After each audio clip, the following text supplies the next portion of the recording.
Tere hommikust! Tänane teema on tegelikkuses kuldvasika teenimine ehk inimene teeb ükskõik millest endale ebajumala, nagu praegu on ühiskond peale jumala. Ja loen 2. Moosese raamatust 32. peatükist esimesed 16 salmi. Kui rahvas nägi, et Mooses viivitas mäelt tulekuga, see rahvas kogunes Aaroni ümber, ütles temale: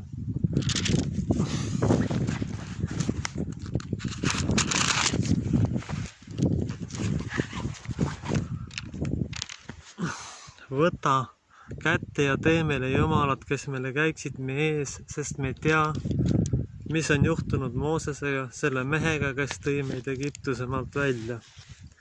Siis Aaron ütles neile: rebige ära kuldkõrrõngad, mis on kõrvus teie naistel ja poegadel ja tütardel ja tooge need mulle. Ja kogu rahvas rebis ära kuldrõngad, mis neil kõrvus olid, ja lõid need Aaronile.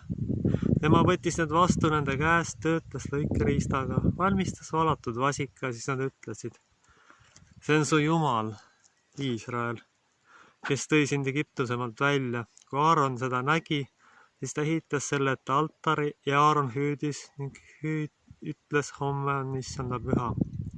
Järgmisel päeval tõusid nad vara ning ohverdasid põletusohvrid, tõid tänuohvreid ja rahvas istus maha sööma, jooma ning tõusis üles mängima.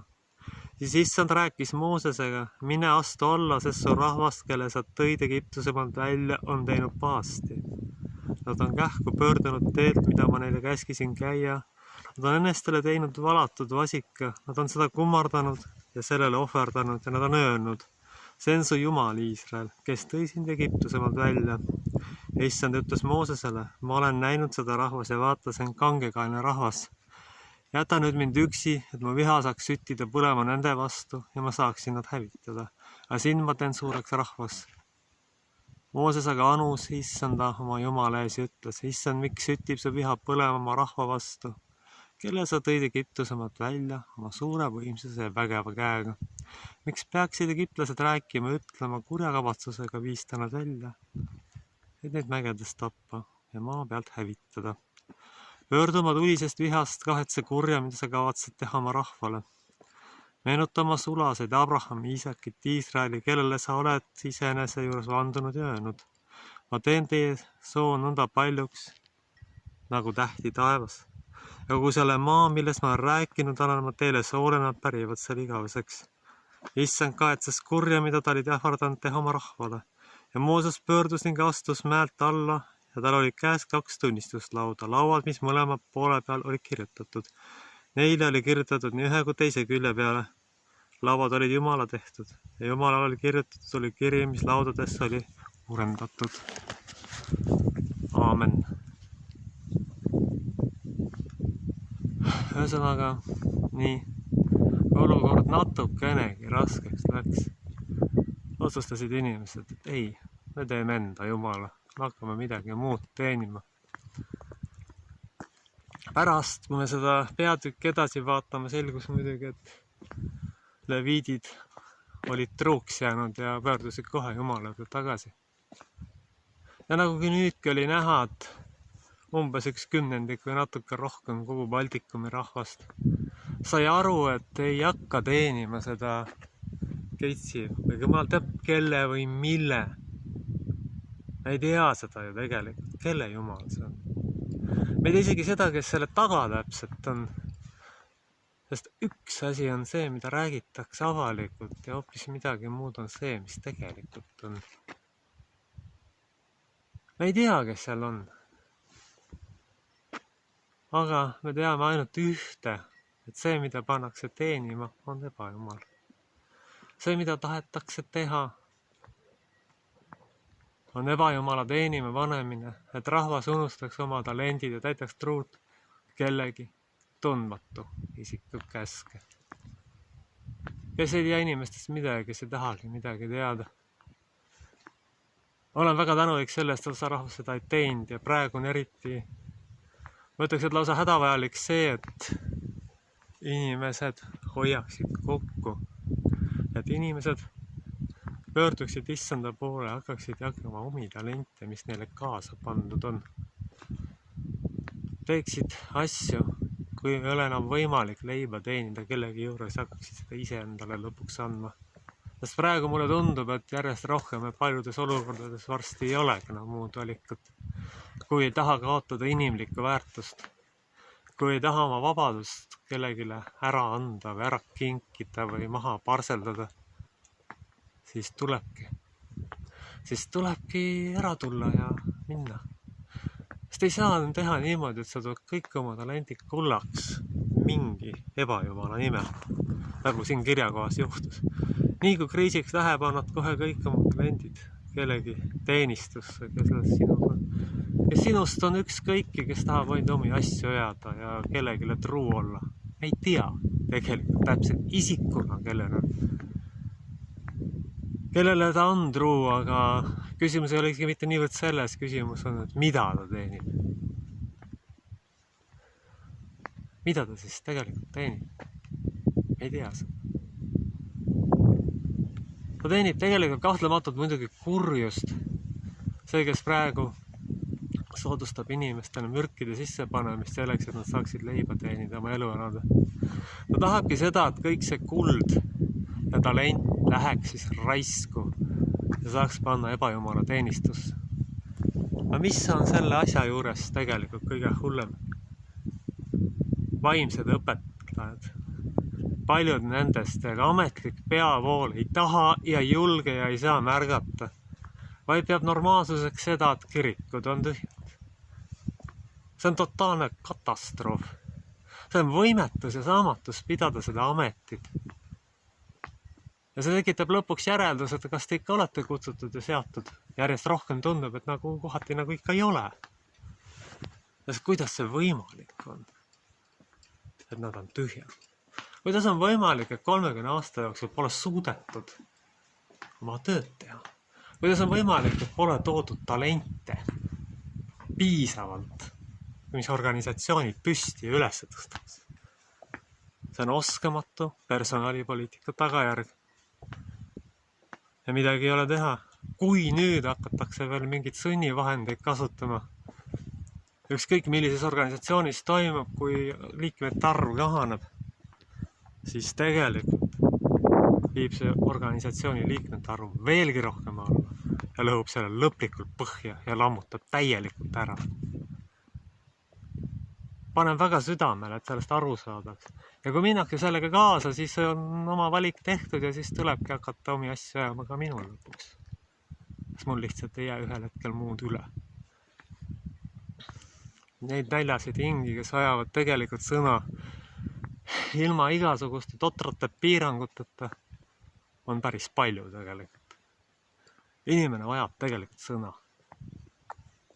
Nagu me siin selles näemegi, selles kirjatükis, et ikkagi kui palvetada, issand ikkagi alastas.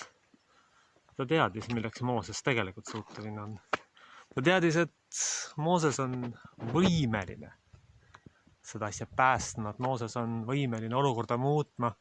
Ta teadis väga hästi seda, et Mooses oli ju see mees, kes oli käinud läbi ise pika kannatuse tee selleks, et jõuda Jumalani.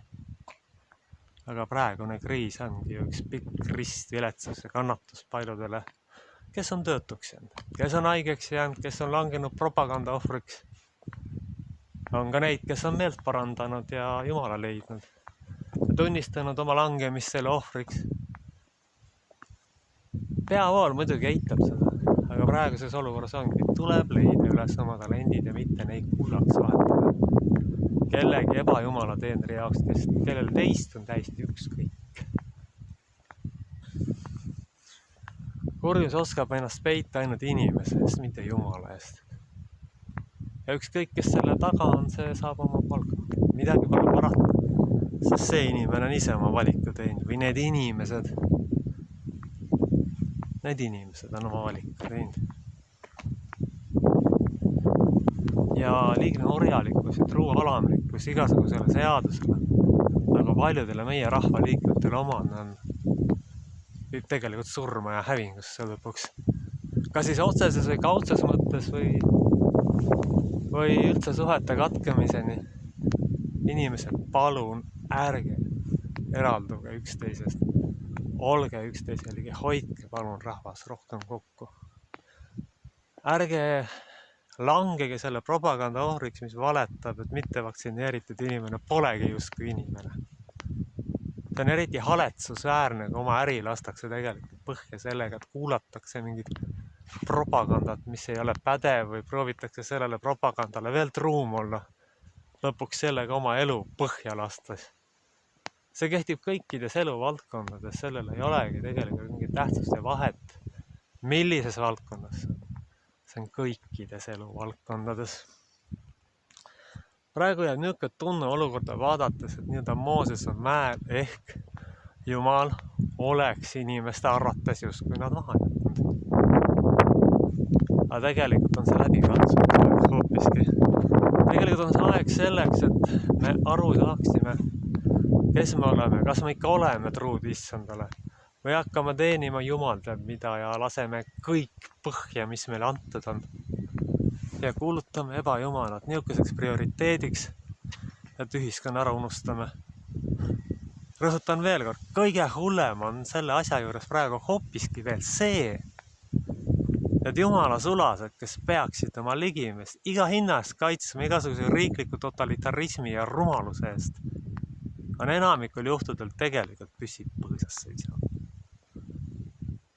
Ei ole seda teinud ja ikkagi jätkavad vanamoodi paljudel juhtudel edasi tiksumist ja koguduste vahel jooksmist selle asemel, et nõuda või ise muuta seda kurssi ja poliitikat, mis pole 30 aastat mitte kuskile tegelikult viinudki paljudel juhtudel. Oma mugavustsoon ja oma leivatükk on ikka mõnele vennale ikka nii tähtis, et ta ei ole suuteline nägema isegi praegu reaalset kriisi, mis on tegelikult viinud. Ma võiksin öelda, et peavoolu kirikud kokku varisemiseni praktiliselt. Praegu on viimane aeg mitte kaasa minna totalitarismiga. Mitte teha seda maski ja vaktsiini tsirkust kaasa. Sest siis te kindlasti kaotate halvimal juhul isegi jumala õnnistuse lõpuks.